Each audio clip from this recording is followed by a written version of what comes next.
ऐकू येते. आज अक्कांनी आणि दीपक दादा, सॉरी संदीप दादा आणि मी संधी दिली की छोटस मनोगत व्यक्त करायचंय. आपण सगळेजण दादा बाबांच्या सेवेत आल्यानंतर, केंद्रात यायला लागल्यानंतर प्रत्येकाला अनुभव येत आहे.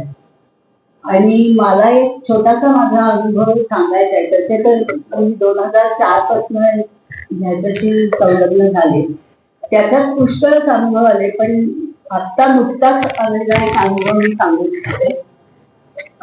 तो म्हणजे 2024-25 या काळामध्ये मी बरीच आजारी होते. 2 ऑपरेशन झालेली नव्हती आणि त्यामुळे अत्यंत अशक्तपणा होता. ऑपरेशनच्या दिवशी सुद्धा आणि नंतर हॉस्पिटलमध्ये असताना सुद्धा आपली दैनंदिन प्रार्थना ही रोज म्हणत होते, पण साधना करणं शक्य होत नव्हतं.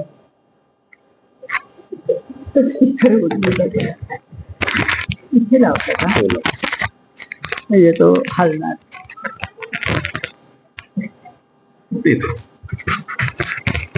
हलवत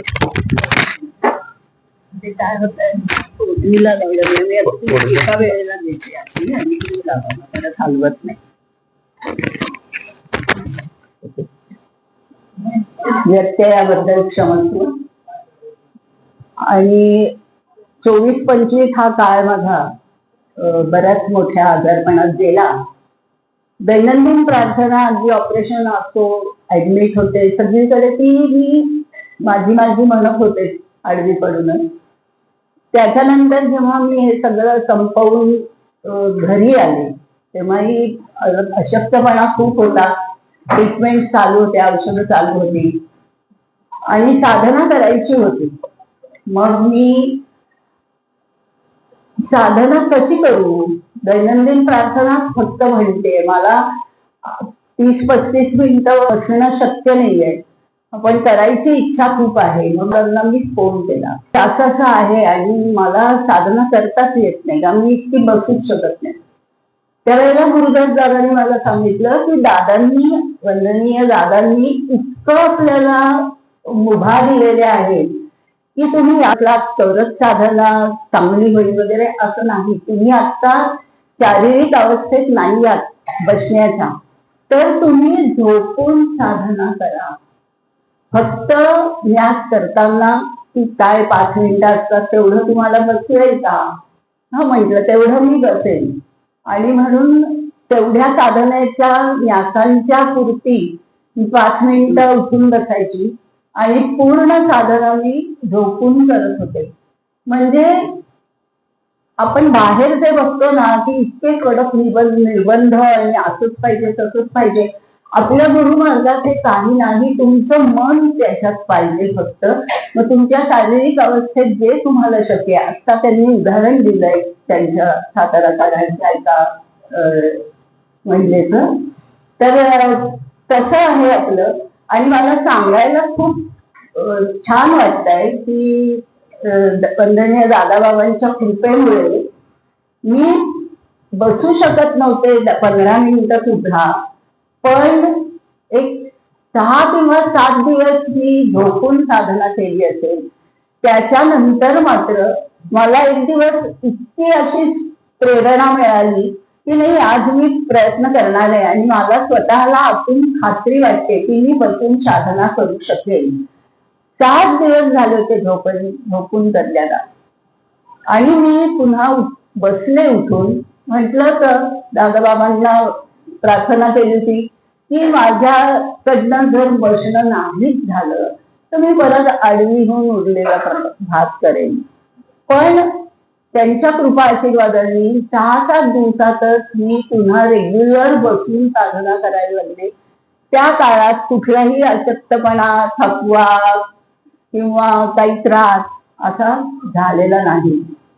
असे सगळे अनुभव आपल्याकडे पुष्कळ असतात, पण आता हा एकच अनुभव तुमच्याशी व्यक्त झाले.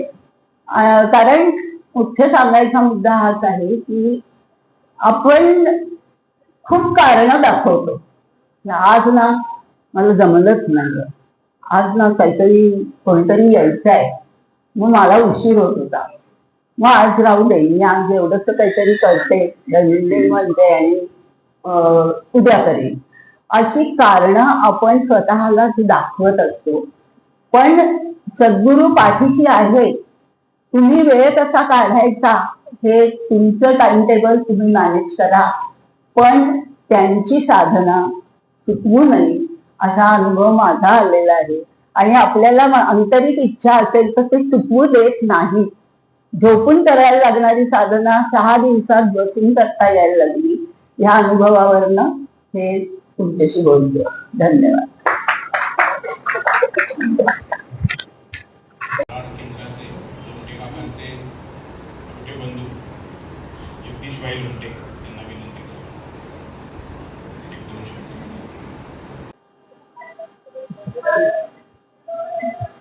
वंदनीय दादा, बाबा, पंत महाराज, विभूती आणि आपले गुरुबंधू भगिनी. हॅलो हॅलो,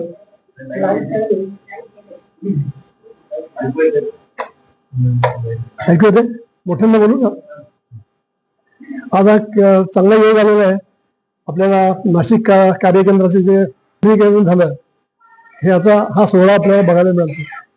मी 1992 साली नाशिकला आलो तर माझे मोठे त्यांनी मला मार्ग दाखवला. म्हणजे तू नारखेडे अक्कांना आणि भाईंना भेट. आणि मग पुढचं जे झालं म्हणजे नाशिकमध्ये आलो 92 ते 94 मी समर्थनगरच्या केंद्रावरती यायचो आणि 96 पर्यंत. आणि 96 हे केंद्र आता मी वाईकर आम्ही बरेच बिरारी आमचे जुने गुरुबंधू आहेत तिथे. आम्ही तेव्हापासून भाईंच्या बरोबर या कार्यात नाशिक केंद्राच्या कार्यात आपण इन्व्हॉल्व्ह झालो. आणि खूप म्हणजे चांगलं अतिशय असं वाटतं की भाईंनी जे आमच्यावरती संस्कार केले, म्हणजे छोट्या छोट्या गोष्टी शिकवल्या. म्हणजे धोतर कसं नेसायचं, बोलायचं कसं भाविकांशी, आपले जे गुरुबंधू वगैरे येतात त्यांच्याशी म्हणजे जसं दीपक दादांच्या दादा म्हणतो सेवक दिसावा आगळा, तसं प्रत्येक आपल्या वागणुकीतून हे सगळं दिसून आलं पाहिजे की नाशिक केंद्राचा आपण रिप्रेझेंट करतोय की आपलं वागणं कसं पाहिजे. तर हे त्यातून म्हणजे हे भाईंनी आपल्याला शिकवलं. नंतर अक्कांनी ते पुढे मार्गदर्शन करून सगळ्यांना तयार केलं. आता मला एक जसं म्हणजे एक आठवलं ते 96चं जे संमेलन झालं त्याच्यामध्ये दीपक दादांनी एक विषय घेतला होता. म्हणजे मला बोलायला वेळ नाही पण एक तो थोडक्यात सांगतो. तर त्याने एक जो शब्द घेतला होता की त्याज्य वस्तू म्हणजे आपल्या शरीरातल्या आपल्या स्वभावातल्या त्याच्या त्याज्य गोष्टी असतात त्या आपण वेगवेगळे टाकून द्यायला पाहिजे. जसं आता हे वास्तू नूतनीकरण झालंय म्हणजे काय कात टाकलेली आहे आणि आता आपण नवीन सेवक तयार होतात. नवीन आपली पिढी तिसरी पिढी का बघतोय आपण इथे 100 मागणी पिढी दादा बाबांनी घडवलेली आहे. म्हणजे ही पिढी आता पुढे येते. आता ह्या नाशिकच्या केंद्राने आपल्या सगळ्या सेवकांच्याकडे जबाबदारी आहे की हे केंद्र आता नवीन झालेले कात टाकलेले आहे. आता यापुढे आपल्याला काय जसं दीपकांनी सांगितलं आपल्या वाईट गोष्टींचं त्याज्य करायचं. बरं वेळ काय होतं त्यांना असं एक असतं असं होतं की समोर माणूस आला आणि मग आपल्या पटकन अरे ह्याच्याबद्दल आपल्याला असे विचार होते की अशा काही घटना घडलेली होती किंवा असं सगळं विसरून जा. ज्या गोष्टीमुळे निगेटिव्हिटी वाढते त्या गोष्टीमुळे तुम्हाला त्रास होतो. म्हणजे सूक्ष्म मन आणि स्थूल मन म्हणतो. सूक्ष्म मनाचा विकास होत असताना ह्या गोष्टींना तुम्ही दूर टाकायचं, त्याज्य करून टाकायचं. म्हणजे तुम्ही नूतनीकरण करायचं स्वतःच्या देहाचं नूतनीकरण करा सगळ्यांनी.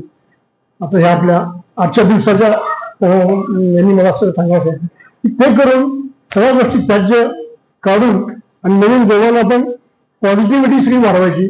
आपल्याला जो आपल्या पुढे मॉडेल दीपकदादांचं मॉडेल आपल्याकडे आहेच. म्हणजे काही सांगायचं जसं आता आपण सांगितलं की पुस्तकं इतकी पुस्तकं आपल्याला आहेत. ज्ञानदीप आहेत, मध्यंतरी भावांचे निघालेले आणि अजून दादांची जे पुस्तकं आहेत.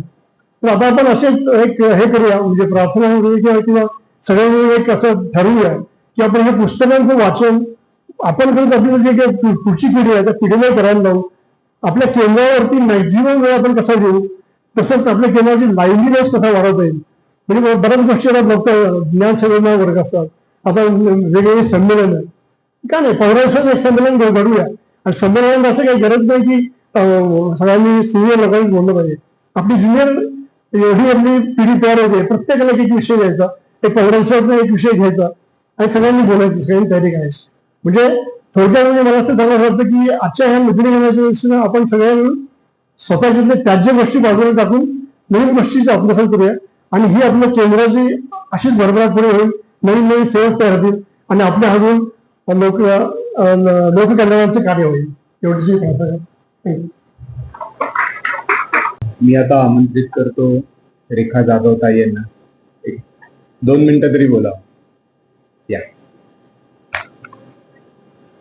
सर्व गुरुबंधू भगिनींना नमस्कार. आज अक्कांच्या म्हणजे वास्तूचं नूतनीकरण झालेलं आहे. भाई असल्यापासून आम्ही इथे येत होतो.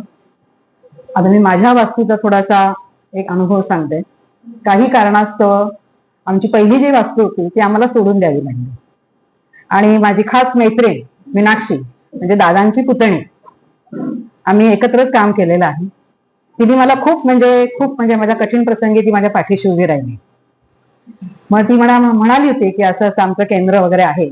तिचं मला एक वाक्य आहे ते कायम आठवतं, तू आमच्या केंद्रावर चल, तुझं चांगलं होईल की नाही माहित नाही पण तुझं वाईट होणार नाही, हे तिचे शब्द आहेत. आणि तिच्याबरोबर मी केंद्रामध्ये यायला लागली. पहिली वास्तू माझी काही कारणास्तव गेल्यानंतर तिने मला स्वतःचं 2 BHK स्वतःचं घर मला तिने राहायला दिलं. तिने म्हणाली तुला जितके दिवस राहायचं तितके दिवस राहा. तिला म्हटलं मला 2-3 वर्ष फक्त संधी दे. मग 3 वर्षांनी माझं 2 BHK गंगापूर रोडला झालं.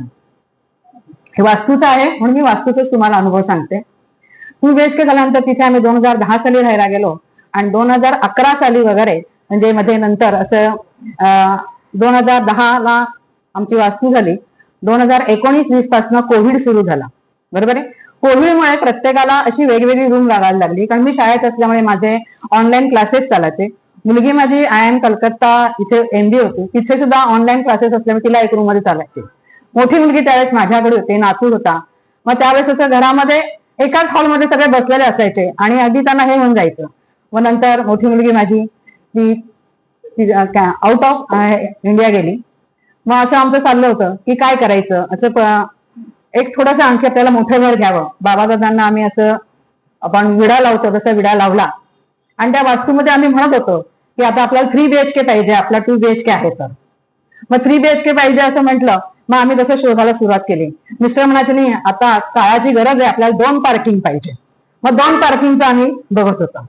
मग आमचं पहिलं जे घर होतं ते गेलेलं, त्या घराला खूप सुंदर टेरेस होता. मग मी म्हणायचे नाही आपल्या त्या आता घराला, नवीन घराला टेरेस सुद्धा पाहिजे. म्हणजे तसं मग अशी गुरुदादा म्हणाले की वास्तू ही तथास्तू म्हणत असते. मग आम्ही ह्या दुसऱ्या वास्तूमध्ये आमचे असे उच्चार होत राहायचे. हे म्हणायचे 3 BHK पाहिजे, 2 पार्किंग पाहिजे, मी म्हणायची मला टेरेस पाहिजे. असं प्रत्येक आणि हे सगळ्या ते वास्तू तथास्तूचा आशीर्वाद जो होता आणि त्या अनुषंगाने आमची 2022 साली गंगापूर रोडला 3 BHK टेरेस फ्लॅट आणि 2 पार्किंग हे खरंच आम्हाला म्हणजे गुरुदादा म्हणजे बाबादादांच्या आशीर्वादाने जी आमची वास्तू झाली असा एक अनुभव आहे. अनुभव तो खूप आलेले आहेत, छोटे मोठे सगळे अनुभव आलेले आहेत. आता ह्या वास्तूचं नूतनीकरण झालंय. आम्ही दर गुरुवारी इथे आरतीला येतो. मध्यंतरी गुढीपाडव्यानंतर वास्तूचं नूतनीकरण व्हायचं होतं, पण आम्हाला अशी दर गुरुवारी हुरहुर वाटायची, अरे आपण आरतीला आलो नाही. रविवारी साधनेला यायचं असतं, साधनेला आले नाही. आणि आमच्या ठराविक मेंबर जे असतात ते येतात आणि मग ते आम्हाला भेटले, बोलले की आम्हाला बरं वाटतं. कधी बरं नसलं काय नसलं तरी आमचं सकाळपासून चाललंय की आता गुरुवार असतो, सकाळपासून सुरू असतं आमचं. संध्याकाळी आरतीला जायचंय, मग आपलं सकाळीच काहीतरी जास्तीचं करून ठेवायचं, कारण इथे 8:30 वगैरे होतातच, घरी जायचं तर 9 होतात. मग आम्ही आपलं सगळं प्लॅनिंग करून संध्याकाळचं जेवणाचं वगैरे आम्ही सगळ्या आरतीला येतो. मध्यंतरी 1.5-2 महिने आरती नव्हती तर मी अक्कांना फोन करायची मधनं, अक्का रंगकाम कुठे झालंय, कुठपर्यंत आलेले, आरती कधी आहे असं म्हणत मग मध्ये त्या म्हणाल्या अगं साधना सुरू आहे. मग माझ्या आम्ही साधनेला येत होतो आणि आता आज इतकं छान वाटतंय की आता दर गुरुवारी आम्ही सगळे गुरुबंधू भगिनी आरतीला येऊ, साधनेला येऊ, असं खूप छान वाटतं. इथे आलं की एक वेगळं वाटतं, खूप वेगळं वाटतं. म्हणजे कितीही टेन्शन असलं काही असलं तरी खूप छान वाटतं अगदी. आणि गुरुदादा कधी येणारे किंवा संदीप दादा येणारे की त्या दिवशी तर आणखी उत्साह येतो आम्हाला, कधी आम्ही त्यांची भेट घेतो, कधी त्यांच्याशी बोलतो. असं आज खूप दूरवरनं अगदी दिल्लीवरनं मुंबईवरनं बऱ्याच ठिकाणांना सगळे सेवक आलेले आहेत. शरद काकांचं बोलणं खूपच छान असतं आणि त्यांनी मध्ये पण आम्ही सगळ्या दर्गा दर्शनला गेलो त्यावेळेस पण आम्हाला खूप धुरी सरांनी आणि त्यांच्या मिसेसने खूप छान ती ट्रिप आयोजित केली होती. तो पण आम्हाला अनुभव खूप खूप सुंदर आलेला आहे. आता मी खूप जास्त काही बोलत नाही, कारण जवळजवळ 1 वाजत आलाय. अजून कोणाला काही मनोगत व्यक्त करायचं असेल तर करा, आणि धन्यवाद सर.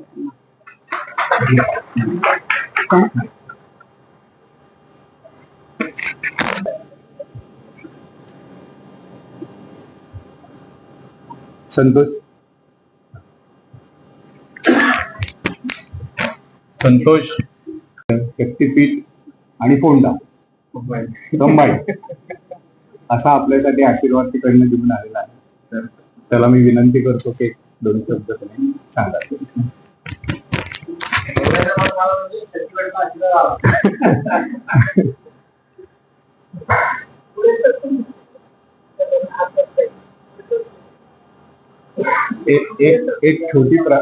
एक छोटी विनंती, मागे जे उभे आहेत त्यांनी इकडे या बाजूला शक्तीपीठाच्या 10 मिनिटाच्या अंतरावर रेग्युलरली जातो सेवेला फोंडा केंद्रावरती, कामकाजाला येतो सातारा केंद्रावरती, उत्तर असे नाशिक केंद्रावरती, असं सगळीकडून दादाबाबा मला ही संधी मिळते. तर बोलीभाषा मराठी नसल्याने माझी बोलीभाषा कोकणी आहे, त्यामुळे थोडे इंग्रजी शब्द आणि थोडे कोकणी शब्द मध्ये मध्ये येऊ शकतात. तर ती विनंती आहे सगळ्यांना की शब्दावरती जाऊ नये, कृपया भावना समजून घ्यायच्या. नाशिक केंद्राचा आणि माझा संबंध म्हणजे काय, तर मागच्या नाशिक संमेलनाला पहिल्यांदा मी नाशिक केंद्रावरती आलो होतो, सकाळी पोहोचलो होतो आणि अक्कांची पहिल्यांदा भेट झाली. पहिल्याच भेटीत त्यांनी आणि ह्या वास्तूंनी आपलं करून घेतलं. मग तेव्हापासून आज आता मी राहतो तिकडे, मग सगळ्यांना आमच्या घरच्यांना सगळ्यांना, अजून माझे घरचे पोहोचले नाही नाशिक केंद्रावरती, पण ते एवढे अक्का म्हटल्यावरती अक्का गरज अक्कांना थोड्याने बघितलेलं नाही अजून, पण अक्का एवढं बोलणं आणि ह्याचं असतं आमचं की नाशिक केंद्र आपल्यासारखंच वाटतं. अजून सातारा सुद्धा गेला आणि नाशिक सुद्धा गेला, घरी झाल्यासारखं वाटतं, मला कधीच वेगळं असं वाटलं नाही. तर त्यामुळे अक्कांचा मेसेज आला की असं असं आहे, नूतनीकरण केलेलं आहे, तर ये तू. आणि दररोजची माझी हॅबिट आहे की आभाराम इंग्रजी घुसण्यामध्ये, तर हॅबिट आहे काय करतो मी की असं बोलणं झालं की सेमिनार झाला काय झालं तर मुद्दाम सकाळी मी शक्तीपीठावर जातो, विड्याला होतो. विड्याला आल्यानंतर दादाबाबांकडे प्रार्थना करतो. तर प्रार्थना या खेपेला प्रार्थना करताना असं माझ्याकडून असं आलं की नाशिक केंद्राचं नूतनीकरण झालेलं आहे. इकडे आल्यानंतर परत हे आलं की नाशिक केंद्राच्या वास्तूचं नूतनीकरण, आणि माझ्या डोक्यात ते चालू होतं, वास्तूचं नूतनीकरण आणि नाशिक केंद्राचं नूतनीकरण, हे दोन ह्याच्यामध्ये काय, त्यानंतर मी बोलतो एक स्टोरी होऊ द्या. तर सगळं सकाळी आलो, व्यवस्थित साधना झाली, आरती झाल्या, पूजा एकदम सुंदर झाली होती, सगळं मन प्रसन्न होतं. आणि त्याच अवस्थेत मी होतो, मध्येच काकांनी म्हटलं असं वाचालम करोती मुकम, ही पाळी माझ्यावर सुद्धा आली. मी त्यांना तरी काय सांगितलं होतं, मला आताच एक तासा अगोदर काकांनी म्हटलं तू बोलायचं आहे म्हणून सगळं माझ्यात शांत डोकं होतं, ते डोक्यामध्ये काहीतरी चालत होतं. मी नंतर म्हटलं काय त्यांना म्हणायचं सांगायचं ते सांगू द्या. आणि हेच म्हणून परमपूज्य सद्गुरुनाथ जगद्गुरु श्री साईनाथ महाराज दिव्यपूर्ण विभूती, नवनाथ दिव्यपूर्ण विभूती, परमपूज्य पंत महाराज आणि आपली माय माऊली वंदने दादा यांना वंदन करून, ज्येष्ठ गुरुबंधूंना गुरुभगिनींना वंदन करून, त्यांना जे काही तुम्हाला सांगायचं आहे, मी पोस्टमॅनचं काम करून या सेवक माध्यमातून त्यांनी सांगून घ्यायचं. माझ्या डोक्यामध्ये फक्त एकच आलं, ते सांगण्यासारखं असं मला वाटलं की दादांच्या कृपेने मला शिक्षक म्हणून मुलांची सेवा करण्याची संधी मिळाली. त्यामुळे मी मुलांना शिकवत नाही, ते सांगत नाही, मी मुलांना शिकवण्याचा प्रयत्न करताना गुरु मार्गाबद्दल ते मला शिकवतात मुलांकडून. एक एक घटना अशी घडते, इकडे शिक्षक असते त्यांना सुद्धा समजेल की मी काय म्हणायचा प्रयत्न करतो की गुरुमार्गामध्ये आपलं वागणं कसं असावं, गुरुमार्ग काय आहे हे मुलांना शिकवता तिकडून समजतं की आम्ही कसं वागायला पाहिजे. तर आपल्याकडे मुले येतात, माझ्याकडे मुले येतात, ते वेगवेगळ्या ह्याचे असतात. ती मुले आल्यानंतर मी काय करतो की प्रत्येक मुलाचं की बाबा त्याचं कमतरता काय आहे, मी सायन्स आणि मॅथ्स हा विषय घेतो, मग त्याच्यामध्ये पाडे व्यवस्थित नाही, तर मल्टिप्लिकेशन नाही, कोणाकोणाचं हे चुकलं, कोणाचं ते सगळं विचार करून त्याचा एक बरोबर असा प्लॅन आपण तयार करतो. तो प्लॅन तयार केल्यानंतर ते प्लॅन कसा असतो की तो पास व्हायला नको एवढंच आपलं हे नसतं की तो त्याला फुल 100 आउट ऑफ 100 काम कसं मिळायचं हेच आपलं प्लॅन असतं. तर त्यामुळे एक प्लॅन तयार करून तो डोक्यामध्ये आणि याच्यावरचे असतो. आता तो प्लॅन म्हणजे हकीकत रियालिटी व्हायला 3 गोष्टींची आवश्यकता असते. आपल्याकडून तर झालाच नाही, पण 3 गोष्टींची आवश्यकता असते मुलांकडून. कुठल्या 3 गोष्टी? तर पहिला अटेंडन्स. मुले आलीच नाही, आज आली उद्या आलीच नाही, परवा आली, तो प्लॅन बिघडतो त्यांच्या. दुसरं काय, तर एक मुलांना आपण छोटासा होमवर्क देतो, तो होमवर्क जर व्यवस्थित त्यांनी केला तर जो प्लॅन घेतलेला आहे तो कम्प्लीट व्हायला आणि काहीतरी चांगलं त्यांच्या आयुष्यात होणार असं हे असतं. पण बरोबर मुले काय करतात, काकांचं बर्थडे आहे, मामांचं लग्न आहे आणि याचं हे आहे त्याचं ते आहे म्हणून क्लासेस मिस करतात. सगळ्यांना समजेल मी काय म्हणतो ते क्लासेस मिस करतात. ते क्लासेस मिस केल्यानंतर काय होतं की जो प्लॅन त्यांच्यासाठी आम्ही केला असतो तो प्लॅन त्या गतीने चालत नाही. पण परीक्षा कोणासाठी थांबलेली नाही, परीक्षा तर येणार. आता हे सांगण्याचं प्रयोजन काय, तर ह्या मार्गामध्ये हीच शिकवण आहे, ती शिकवण दादांनी आम्हाला दिली की ह्या शिक्षक आम्ही आलो यांच्याकडे आणि त्यांनी आमच्यासाठी एक प्लॅन तयार करून ठेवला. एवढे लोक आहेत नाशिकला, साताऱ्याला, गोव्याला, पण आम्हीच इकडे आहे. काही जरी असेल ना, काहीतरी असेल तर त्यांचं प्लॅन आहे व्यवस्थित. काय कमतरता आहे त्या विमोचनाने काढून घे, ऋणमोचन कर, मोठे मोठे शब्द वापरत नाही, पण सिंपल ते काय आमच्यामध्ये कमतरता आहे ती काढायला आणि काय दीक्षा वगैरे धारण करायला ते आमची तयारी होऊ शकेल. कारण परीक्षा चुकणार नाही, परीक्षा आहे, सिच्युएशन येणारच आहे. तर त्या करायला आम्हाला सुद्धा त्याच 3 गोष्टींची गरज आहे. कुठल्या 3 गोष्टींची? तर पहिलं म्हणजे कुठलं? अटेंडन्स. अटेंडन्स कसलं? तर आपल्या केंद्रामध्ये अनुष्ठान, आरती, साधना ह्या कंपल्सरी यायलाच आपण पाहिजे. केंद्रासाठी, दादाभावांसाठी नाही, स्वतःसाठी. स्वार्थ असायला पाहिजे, स्वतःसाठी यायला पाहिजे.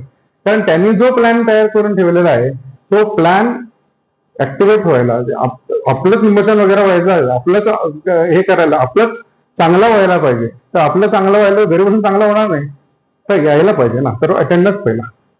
होमवर्क काय आपलं? ओंकार साधना. नित्याची ओंकार साधना केली, प्रार्थना, आरती जमेल तर आठवड्यात एकदा तरी बाबांच्या दादांची तरी म्हणायची कमीत कमी, आणि एक पान जमेल तर एक पान थोडं तरी वाचन करू, एकच पान. हा होमवर्क आहे आपला. ह्या गोष्टी जर आपण केल्या तर त्यांना आमच्याकडून जे अपेक्षित कार्य आहे ते घडायला, आपली सुद्धा ग्रोथ आहे त्याच्यामध्ये, ते घडायला वाव मिळेल. आणि हेच नूतनीकरण आहे. आपलं वास्तूचं नूतनीकरण आहेच, पण माझ्या तोंडून जे आलं होतं की नाशिक केंद्राचं नूतनीकरण व्हावं. नाशिक केंद्र म्हणजे आम्ही सगळे, मी पण आलो नाशिक केंद्रावर. तर आपण आपल्या सर्वांचं सुद्धा नूतनीकरण व्हावं, आपलं अपग्रेडेशन व्हावं, ही प्रार्थना त्यांच्या चरणी, आज हजूर चरणी मी करतोय. आपल्या सर्वांकडून तुमच्या चरणी सुद्धा करतोय प्रार्थना की हे जे कार्य दादांचे आहे ते आपल्या भल्यासाठी आहे, ते आपण पण व्यवस्थित त्यांना वाव द्यावं. त्यांनी साथ घातलेली आहे, तर त्या प्रतिसाद देण्याचं काम आपलं. एवढंच बोलून थँक्यू व्हेरी मच.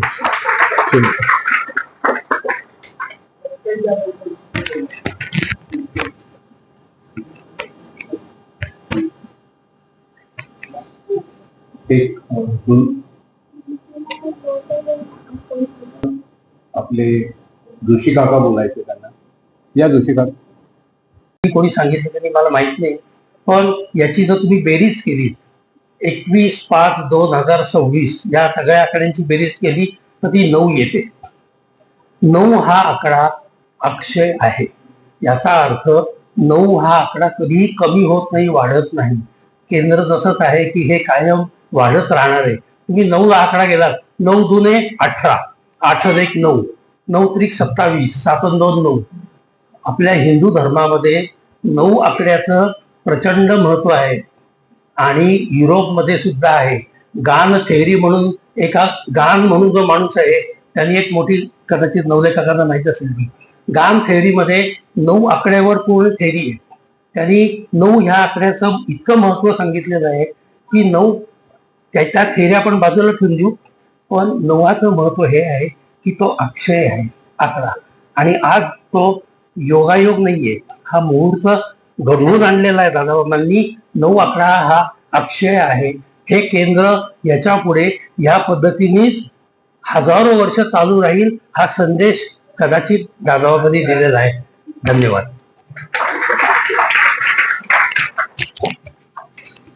जास्त वेळ न घेता आता मतकरी काका 1 मिनिटच घेणार म्हणाले. या वंदन. सर्व गुरु बंधू भगिनींना आजच्या दिनाच्या खूप खूप शुभेच्छा. वेळेची मर्यादा लक्षात घेता मी थोडंच बोलणार आहे. माझं मनोगत थोडक्यात व्यक्त करेन. मी केंद्रामध्ये 2019 पासून यायला सुरुवात केली.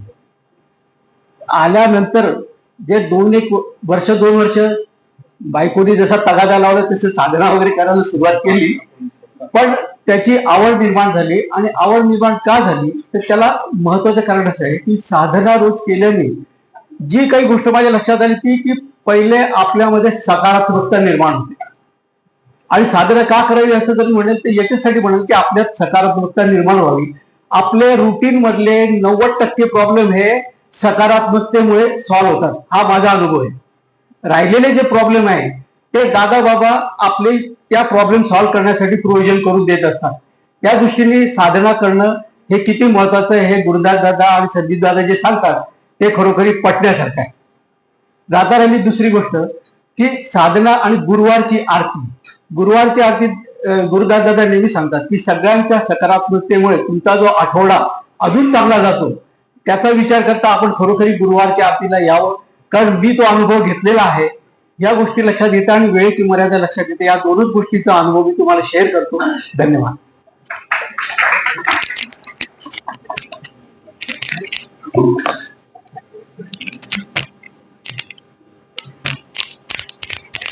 चालेल.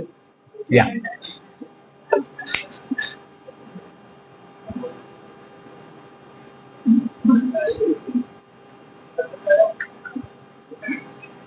मुंबई केंद्राच्या गुरुभगिनी अनुराधाताई वैद्य 1-2 शब्द सांगते. बऱ्याच मैत्रिणीची ओळख झाली, मागे पण भेट झालेली. बऱ्याच जणांना प्रश्न पडलेला मी मुंबईची आणि माझी नाशिक केंद्राशी कसा संबंध आला, त्याचंच मी एक छोटंसं सांगते गोष्ट, बाकी काही विशेष नाही. नाशिक केंद्रावर अक्कांना मी एकदा फोन केला होता. मला कोणातरी केंद्रावर पाठवायचं होतं म्हणून मी मुंबईवरनं फोन केला जस्ट विचारायला की केंद्राचं कामकाज कधी असतं,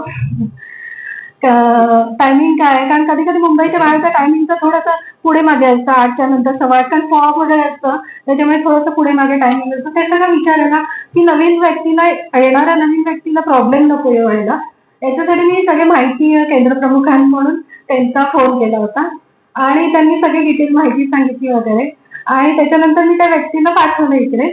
त्यानंतर त्यांच्याशी जो माझा ऋणानुबंध, मगाशी गुरुदादांनी जो शब्द वापरला ऋणानुबंध, तर त्यांच्याशी जो माझा ऋणानुबंध जोडला गेला तो आजपर्यंत माझा ऋणानुबंध जोडलेला आहे. आणि अक्का म्हणजे मोठी बहीण, मी त्यांना माझी मोठी बहीणच मानते. दादांनी जे ऋणानुबंध गुरुबंधू भगिनीशी जे जोडलं दिलेले आहेत तर मला त्या मोठ्या बहिणीप्रमाणेच वाटतात. आणि प्रत्येक गोष्टीला त्या मेसेज करत असतात. माझा मुलगा जिंकला, मॅचेस जिंकला, प्रत्येक गोष्टीसाठी त्या मला मेसेज मुलासाठी की वा बाळा छान जिंकला, परदेशात जाता ट्रॉफी घ्यायला वगैरे, असं म्हणजे त्यांच्या माध्यमातून जेव्हा दादाच बोलतात असं मला नेहमीच वाटतं. आणि पाठीशी मोठी बहीण असणं हे काय असतं ह्याचा मी सतत रोजच अनुभव घेत असते. आणि 2-4 दिवसापूर्वी त्यांनी मेसेज केला की अनुराधा असा असा कार्यक्रम आहे, तू ये म्हणून. तर मी म्हटलं हो नक्कीच आहे, काय घरचंच तुम्ही आमंत्रण दिलं, म्हटलं आम्ही नक्कीच 2 जण येऊ म्हणून. आणि त्यांनी नेहमी मागच्या वेळेस पण माझी व्यवस्था रेखा जाधव हिच्याशी तयारी केली होती. आता ती माझी मैत्रीणच झाली. तिच्यामुळे मेघना पाटकर यांच्याशी, इथे अनेक मैत्रिणी ज्यांच्याशी माझा आता अगदी मैत्रीपूर्ण संबंध जोडले गेलेले आहेत. आणि त्यानंतर गुरुदादा आहेत, संदीप हे आहेत, यांच्याशी सगळ्यांशी माझे आता ऋणानुबंध जोडले गेलेले आणि मला असं वाटतं मी आता नाशिक केंद्राचाच एक भाग होऊन गेलेली आहे आणि अशीच मी नेहमी तिकडे येत राहील आणि तुम्हाला सगळ्यांना भेटायला मला खूप आनंद होतो. 2 मिनिटं दिल्याबद्दल खूप खूप धन्यवाद.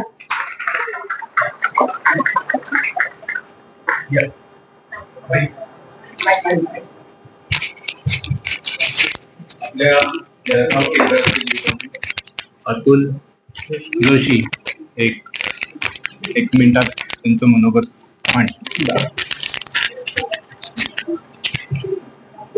सगळ्यांना भूक लागली असेल, परंतु एक विनंती आहे, जयघोष करा. सच्चिदानंद सद्गुरु साईनाथ महाराज की जय. श्री गुरुदेव दत्त सदानंदाचा ऐकून सच्चिदानंद सद्गुरु पंत महाराज की जय. श्री गुरुदेव दत्त श्री सद्गुरुनाथ दादा महाराज की जय. श्री गुरुदेव दत्त. मी अतुल जोशी, जळगाव केंद्र. नाशिक केंद्राशी माझा जसा संबंध जुळून आला तो कसा, तर माझे दोघं मुलं इथे शिकायला होते. अभिषेक हा संदीप फाउंडेशनला होता आणि ताई ही MPSC चे क्लास करण्यासाठी इथं आली होती. दोघ जण एकत्र राहायचे सातपूरला. सातपूर इथून जवळच आहे. तर माहित नव्हतं की बा या पोरांची कशी काय साधना होईल, इथं काही आहे का केंद्र. तर आम्ही असं सहज विचारलं, आमच्या केंद्रावर विचारणा केली. तेव्हा आमच्या आबांनी सांगितलं की नाशिकला पण आपलं एक केंद्र आहे, ते अक्का नारखेडे म्हणून चालवतात. आम्ही असा पत्ता विचारत आलो आणि पत्ता विचारत आल्यानंतर अक्कांनी इथंच बसवलं आम्हाला आणि मग उदी वगैरे दिली. परंतु सांगण्याचं असं एक महत्वाचं आहे की आज दोघही मुलांना ज्या पद्धतीने अक्कांनी संस्कार दिले ते इतके मोलाचे होते की आज माझा मुलगा अभिषेक जोशी हा महिंद्रा अँड महिंद्रा मध्ये असिस्टंट मॅनेजर म्हणून आहे. की ज्या कंपनीमध्ये लोमटे काकांचा मुलगा अभयदादा, आपल्या अभयदादा तिथे हेड ऑफ आहे आणि मुलगी ही मुंबईला NEC मध्ये. दुःखाचे प्रसंग हे खूप येतील आयुष्यामध्ये, पण गुरुमार्ग असा आहे की तो त्यात याच्यातून अगदी सहजतेने तारून देतो. एक छोटस उदाहरण देतो. माझ्या मिसेसला बायपास सर्जरी करायला सांगितली होती. हृदयविकाराचा झटका केव्हा येऊ शकतो. आम्ही अगोदर एंजिओप्लास्टी वगैरे असा विचार केला होता. पहिले एंजिओग्राफी करून घेतली, त्याच्यामध्ये सांगितलं की नाही ब्लॉकेज आहेत. आबांनी सांगितलं की तू पहिले इथं ये. डॉक्टर म्हणायचे की दुसऱ्या किंवा तिसऱ्या दिवशी ऑपरेशन झालं पाहिजे आणि आबांनी सांगितलं की तू केंद्रावर ये. केंद्रावर आल्यानंतर संवेदना दिल्यात. 1 महिना घालवला, पूर्ण 1 महिना. त्याच्यानंतर सुद्धा खाण्यात किंवा आमच्या वागण्यात किंवा आमच्या बोलण्यात किंवा दिनचर्येमध्ये काहीही बदल नाही. तरी सुद्धा आम्ही रोज केंद्रावर जायचो. आणि औरंगाबादला ऑपरेशन झालं. डॉक्टरांनी 12 आमचे नातेवाईक होते, हिचे भाऊ, माझे नातेवाईक असे सगळे होते.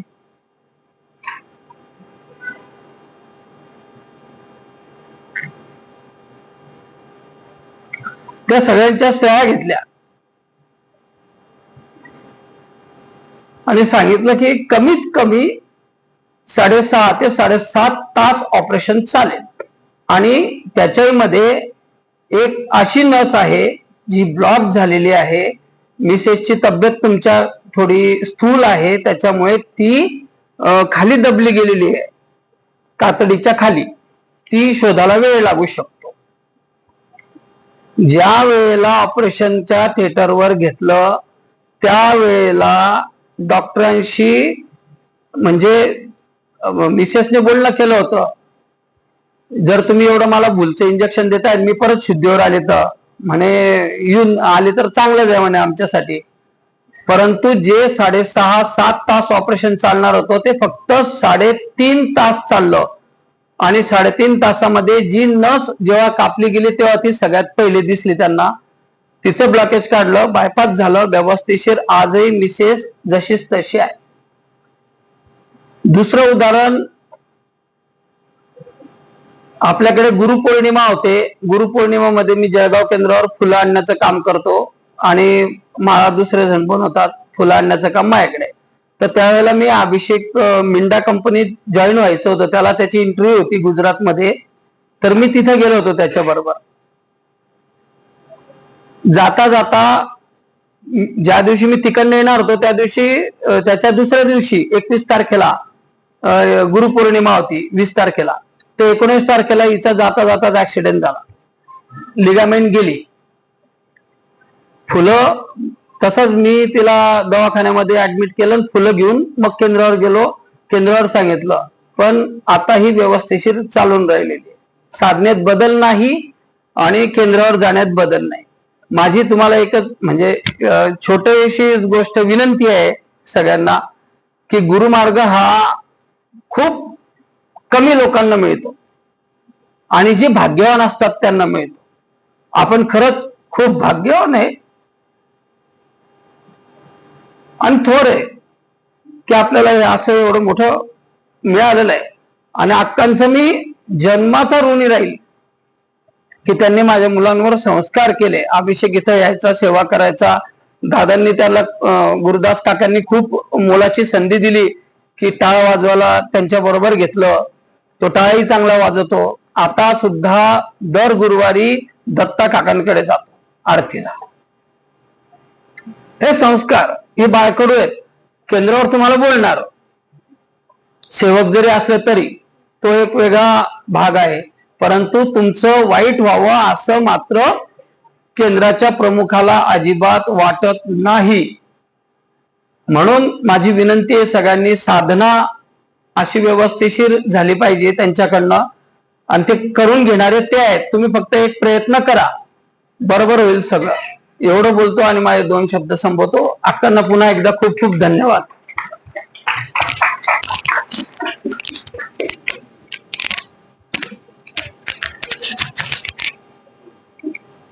सर्वजण इथे वेळ काढून आलात आणि आपली अमूल्य उपस्थिती इथे दिली. तसेच जो दादांनी दिलेला आपल्याला एक महत्वाचे शिकवण आहे की पेशन्स, सबुरी, ती दाखवली. भूक लागून सुद्धा अजूनही सगळे शांतपणे बसलेले आहेत. माझ्याकडे जबाबदारी सगळ्यांचे इथे आभार मानायची आहे, कार्यक्रमाची सांगता करायची आहे. ती महाप्रसाद घेऊनच होणार. त्याच्या आधी एक छोटासा इथे कृतज्ञता व्यक्त करायचाही आपण कार्यक्रम करणार आहोत. पण त्याआधी अजून एक अक्कांना छोटीशी सरप्राईज म्हणूया, आणि तीच माझी 2 वाक्य असतील, जी माझी नाहीत, ती त्यांचीच आहेत.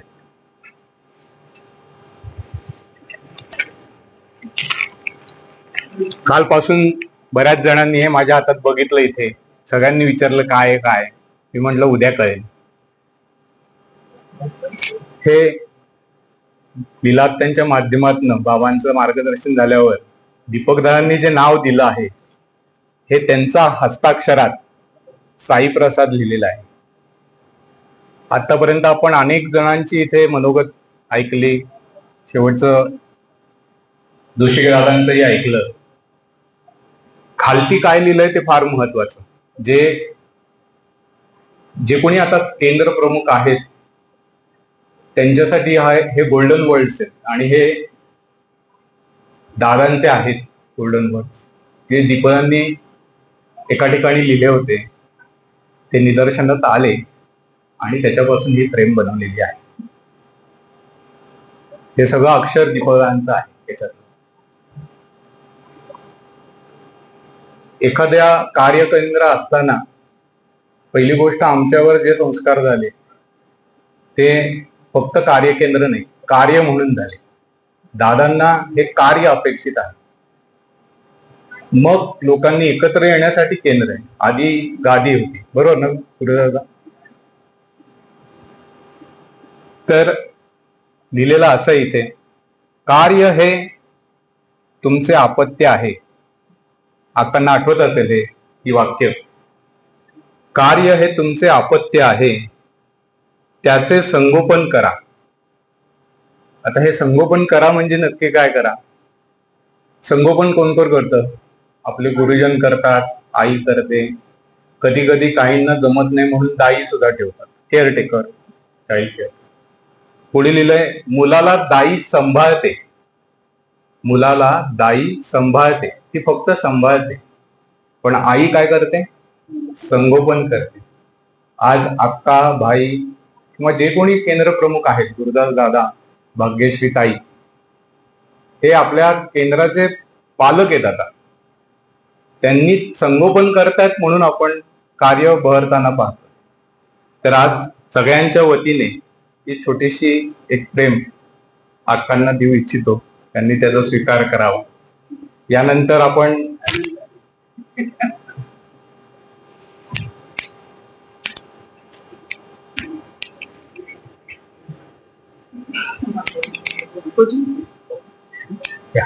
अक्का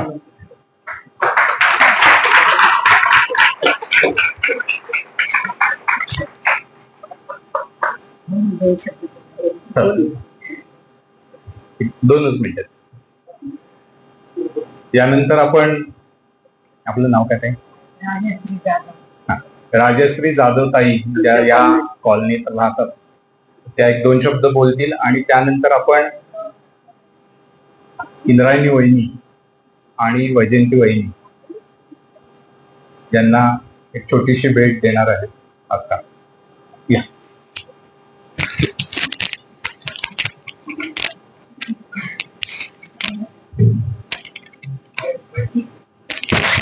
तिथे जमलेल्या सर्व भगिनी आणि बंधूंना माझा साष्टांग नमस्कार.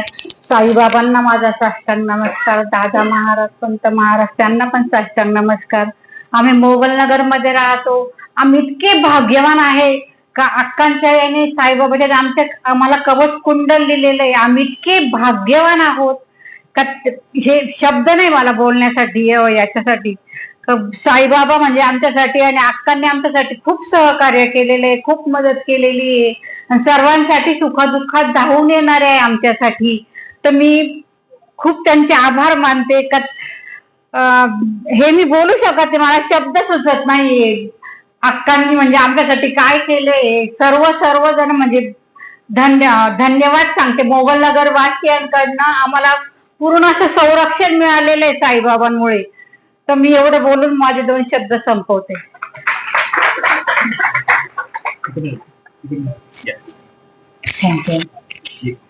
थँक्यू त्यांना. वहिनी आणि वैजयंती वहिनी यांचा त्यांनी ऋण म्हणायला हरकत नाही. फुल न फुलाची पाकळी देऊन कृतज्ञता व्यक्त करण्यासाठी पहिल्यांदा इंद्रायणी वहिनींना शाल अर्पण करावे.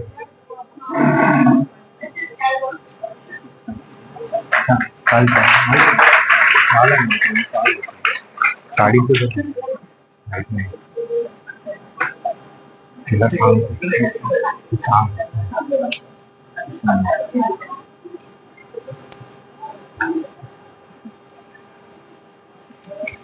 त्यांना फक्त शाल द्या, साडी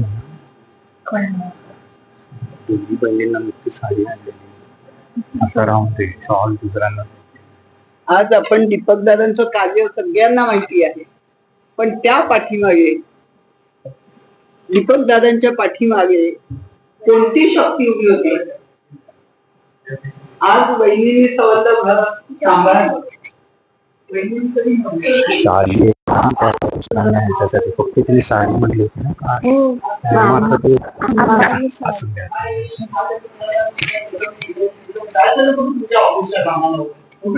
एक साडी त्यांना हे केली, आता साडी मग अशी साडी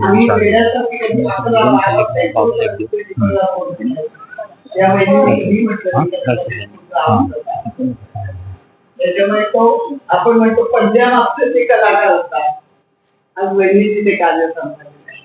आणि जयश्रीताई म्हणजे इकडचं नाव तिथं वैजयंती. तर प्रदीप दादा आणि वैजयंती दीपक दादांच्या भाऊजींना तर बरेच माहित नव्हतं की आपले वडील कोण आहे. म्हणजे सगळं शाळेत पालक मिटिंग वगैरे वगैरे वगैरे सगळं जे आहे ते प्रदीप दादाने सगळं घर मंत्री कुटुंब सगळं सांभाळलं आणि वैजयंती.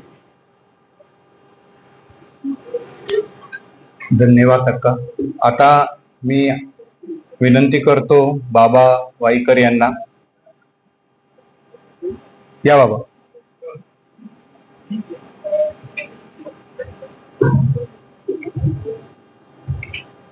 अक्का वाईकर बाबा यांचं भाऊ बहिणीचं नातं, ऋणानुबंध, आणि अनेक वर्ष इथे बाबा वाईकर यांनी सेवा केलेली आहे. तर अक्कांना विनंती करतो की त्यांना शाल अर्पण करून कृतज्ञता व्यक्त करा.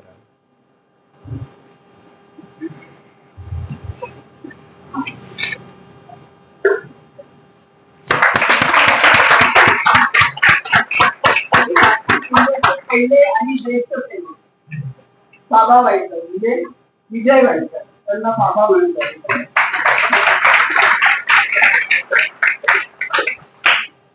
हा प्लॉट मी म्हटलं हा प्लॉट घेण्यापासून कलर आणि बहीण भाऊ वाटतं. यांची मुलाखत आपण ऐकू, सगळे चाट पडा म्हणून एखाद्या गुरुवारी तुम्ही केंद्रावर या आणि पहिले सेवक ही सगळी कार्याची घडी बसवली आणि अक्काचा भाऊच ते वहिनी म्हणतात अक्कांना. भाऊ बहिणीचं जे नातं आहे एक मोठा आधार बाबांचा या कुटुंबाच्या या केंद्रावर आहे. तर माझ्यामध्ये कळकळी बाबांना विनंती आहे, निदान आठवड्यातून नाही 15 दिवसात नाही एकदा तरी तुम्ही काय इथं तुमची हजेरी निश्चित लावा. आपण म्हणतो ना बाबा सगळं सांभाळून घेतील, तसं हा बाबा इथं हजर राहिला तर सगळं सुरळीत होईल. त्यामुळं एक विनंती की 15 दिवसात तरी तुम्ही इथं यावं अशी सर्वांतर्फे.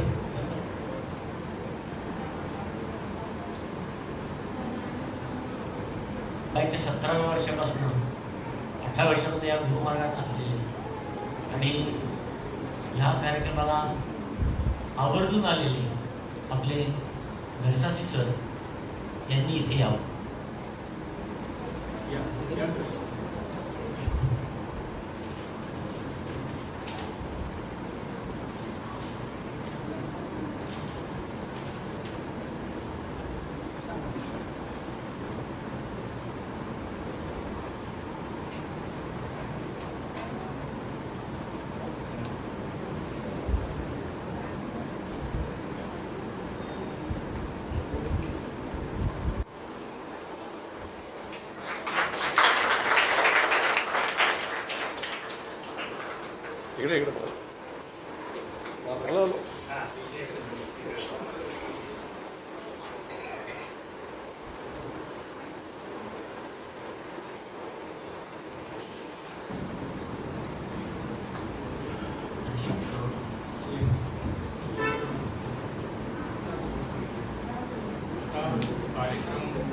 कार्यक्रमाची ह्या सोहळ्याची सांगता जन्मदानाची कन्या यशोदाई गंभीरकर.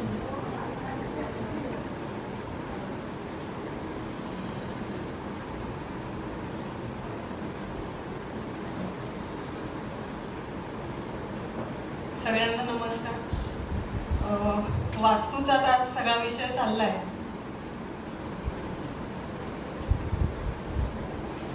म्हणून त्याला धरून फक्त सांगते की जेव्हा घराचं रिनोव्हेशन करणं डोक्यात जेव्हा आलं होतं माझ्या बाबांच्या आणि काकांच्या, तर तेव्हा दादांनी सांगितलं होतं की तुम्हाला दोघांनाही वास्तूचा लाभ नाही, तर तुमच्या घरात तुमच्या नावावर घर होणार नाही, तर तुम्ही तुमचा बंगला आहे तो जो काही वडिलोपार्जित बंगला आहे तो तुम्ही काढा आणि रिडेव्हलपमेंट मध्ये बिल्डिंग करा तिथे, आणि मग काय करायचं ते सांगतो. तर त्याप्रमाणे त्या दोघांनी त्या दादांनी केलेल्या मार्गदर्शनाप्रमाणे 88 साली आमचं पुण्यातलं जे घर होतं त्याचं ताईधाम नावाची इमारत झाली तिथे, तेव्हा दादांनी सांगितलं होतं की बिल्डर तुम्हाला तुमचं घर विकल्यानंतर पैसे देणार, तर ते पैसे घ्यायच्या ऐवजी 2 फ्लॅट घ्यायचे. पण ते 2 फ्लॅट दोघं भावांच्या नावावर जरी घेतले तरी ते 2 वेगळे करायचे नाही. दादांनी एवढं सांगितलं होतं की नावावर असू दे, दीपकच्या नावावर आणि प्रदीपच्या नावावर, पण घरात एकच स्वयंपाकघर पाहिजे. दुसऱ्या फ्लॅटचं जे स्वयंपाकघर आहे त्याची तुम्ही अजून एक खोली करा. आणि तेव्हा दादांनी सांगितलेल्या गोष्टीचा आम्हाला इतका फायदा झाला की वेळोवेळी वेगवेगळ्या केंद्रांमधून येणारे जे भक्त भाविक आहेत ते घरात सामावले जाऊ शकत होते. कारण आम्ही 2 जण, काका आणि काकी आणि मुलगी 3 जण, आजी पणजी एवढे सगळेजण आम्ही एकत्र राहत होतो. आणि मग त्यात गुरुबंधू वगैरे कोणी आले तर एखादी खोली असावी. तर दुसऱ्या फ्लॅटचं जे स्वयंपाकघर आणि हॉल होता त्याच्या आणखी 2 खोल्या झाल्या. आणि 5 बेडरूमचं, लोक म्हणतात 5 बेडरूमचं घर आहे तुमचं, ते त्यांच्या कृपाशीर्वादाने झालं. आणि तेव्हा दादांनी सांगितलं होतं की तुम्हा दोघांनाही वास्तूचा लाभ नाही, तर ही वास्तू साईधाम नावाची आहे आणि ही बाबांची वास्तू आहे, तर दोघांनी दर महिन्याचं भाडं द्यायचं. तर 88 सालापासून दर महिन्याला त्या दोघी जणी आठवड्याच्या पहिल्या 8 दिवसामध्ये दादाबाबांसमोर घराचं भाडं काढून ठेवतात. आणि त्या दादाबाबांच्या घरात मंत्री कुटुंबीय किंवा जे कोण येतं ते सगळे भाडेकरू म्हणजे दादाबाबांचे भाडेकरू असे राहतोय. आणि आजपर्यंत आम्ही ते पाळलंय. आणि त्याच्यामुळे त्या वास्तूचा काय लाभ होतो हे म्हणजे आज वास्तूचा विषय चाललाय म्हणून सांगितलं. आणि तेव्हा दादांनी सांगितलं की तुम्ही वेगळी चूल दोघींची मांडायची नाही, आणि त्या दोघी एकमेकींना आजपर्यंत त्याची साथ देत आहेत. आज आईचं वय 88 आणि तिचं वय, आईचं वय 80 आणि तिचं 75. एकमेकींना रोज काय स्वयंपाक करूया, ते करूया का दोघी जणी मिळून, त्या जावा नाहीत, त्या बहिणी आहेत आणि त्या दोघी जणी तशा पद्धतीने राहत आहेत. तर केंद्रावरती जेव्हा एक सेवक केंद्रावरती पूर्ण वेळ कामाला येत असतो तेव्हा बाकी मागची जी अक्का म्हणली तशी पडद्या मागचे सूत्रधार खूप महत्वाचे असतात की तुम्ही करा, तुम्हाला पाठिंबा आम्ही देतो. तर घरातल्यांनी सुद्धा तितकाच पाठिंबा दिला म्हणून आज इथपर्यंत हे सगळं करता आलं. तर तुमच्या सगळ्यांच्या आशीर्वादाने, दादाबाबांच्या आशीर्वादाने असं आमच्या हातूनही पुढे आमची पुढची पिढी आणखीन म्हणजे आमची ह्या कार्यातली 4थी पिढी आता तेजश्री ऋतुजा यांच्या माध्यमातून या कार्यात आहे. तर त्यांच्याकडनं पण हे कार्य असं पुढे चालू देत एवढीच फक्त तुम्हाला सगळ्यांना दादाबाबांच्या चरणी आणि तुमच्या चरणी शुभम भवतु. आता फक्त एकच मला आठवलं म्हणून सांगतो, ते म्हणजे आपण काल इथे 96 सालीची एक व्हिडिओ क्लिप पाहिली, कसं ते वास्तू झाली. तर त्याला आठवली की ज्या वेळेला तिथे स्थापना झाली, कार्याची सुरुवात झाली या वास्तू, त्यावेळेला सहजच कोणीतरी दाते पंचांग पाहिला आणि त्याच्यात असं होतं त्या दिवसाला की विष्णू आणि महेश यांची स्थापना करा. आता राहिलं कोण? ब्रह्मा. ब्रह्मा म्हणजे साईनाथ महाराज. असं त्या दिवशीचा हा योग होता की त्रिपुटी इथे आहे ती सद्गुरूंच्या रूपात. आता कार्यक्रमाची सांगता आपण सगळ्यांनी हात जोडून पसायदानाने करूया आणि नंतर मग महाप्रसादाचा लाभ घेऊ. आता यशोदाने सांगितलं काय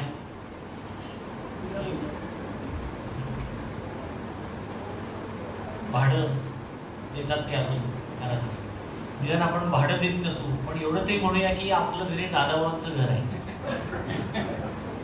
दादाबांच्या घरात आपण राहतो एवढा उच्चार केला तरी दादा जण सांभाळून घेतात.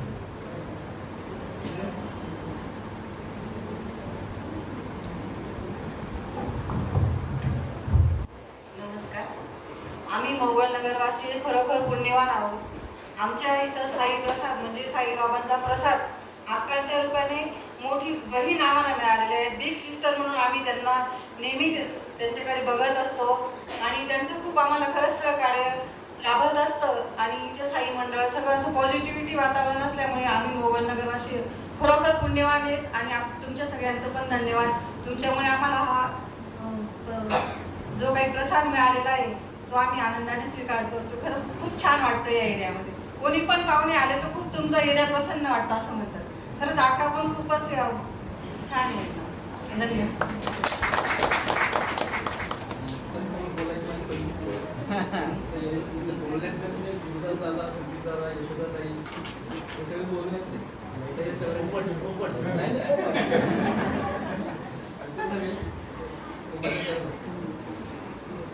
आता आपण ऐकलं की एक दीपांच्या मागे बहिणी किंवा प्रदीपांच्या मागे पैसे घेऊन यांनी जे काही सगळं सांभाळलं तर मंत्रींच्या बाबतीत फक्त आचरण एवढंच सांगू शकतो की जे मी इतके वर्ष अनुभवतोय या घरामध्ये. म्हणजे दादांनी सांगितलं त्याप्रमाणे आचरण आणि आपल्यापेक्षा इतरांचा जास्त विचार करणे, या 2 गोष्टी अनुभवल्या. आता या मुली सगळ्यात नोकरीला जायच्या, तर संध्याकाळी आम्ही कधी आम्ही म्हणजे असे न सांगता साईधामला जाणारे मंडळींपैकी आहे. फोन नाही काय नाही, कुठल्याही वेळी जाणार आहे, तशी परवानगी तिथनं आहेच आहे, तर त्यावेळी जाणार. पण संध्याकाळी कधी त्या मुली ऑफिसमधनं आल्या आणि आम्ही आलो तर पहिला चहा आम्हाला, मुलींना नंतर. तर फक्त सद्गुरूनाथ दादांनी सांगितल्याप्रमाणे आचरण काय ठेवायला पाहिजे, कसं करायला पाहिजे दादांनी सांगितलं. त्याचं प्रॅक्टिकल एक्झाम्पल आम्ही इतके वर्ष जीजींकडनं किंवा यांच्याकडनं अनुभवलं. ते सगळ्यांनी आपण आचरणात आणण्याचा प्रयत्न करू आणि दादांचं कार्य वृद्धिंगत करण्याचा प्रयत्न करू. हे माझे 2 शब्द ऐकण्याबद्दल धन्यवाद. आणि नाशिक कार्याच्या हे जे काही नूतनीकरण झालंय त्याला सगळ्यांना शुभेच्छा आणि असंच कार्य आपलं वृद्धिंगत व्हावं आपल्या सगळ्यांच्या माध्यमातून. स्वतःहून पुढे येऊन त्यांनी मनोगत व्यक्त केलं त्याबद्दल आम्हालाही माझी खूप इच्छा होती की यशोदाताईंनी बोलावं आणि त्यांनी बोलल्यानंतर मग जरा म्हणलं आता बोलायला हरकत नाही. आणि बोलायची प्रॅक्टिस आता करायलाच पाहिजे कारण त्याच्या लेखीला 10वीला आता 100% मार्क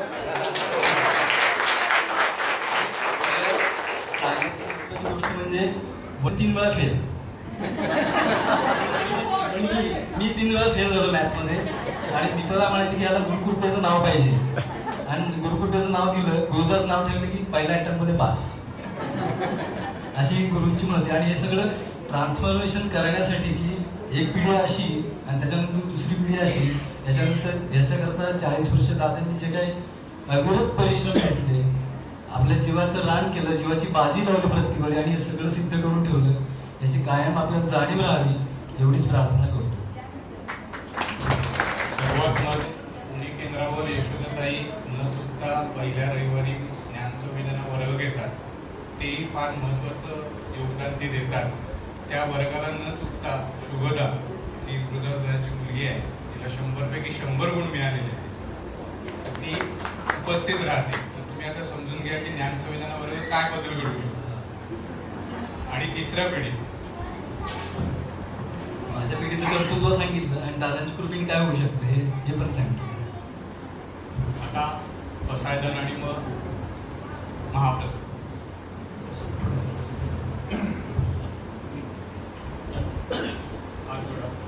आता विश्वात्मके देवे येणे वाक्यज्ञे दोषावे दोषो निमज द्यावे पसायता नहे जे फळांची व्यंकटी सांडो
सुखिया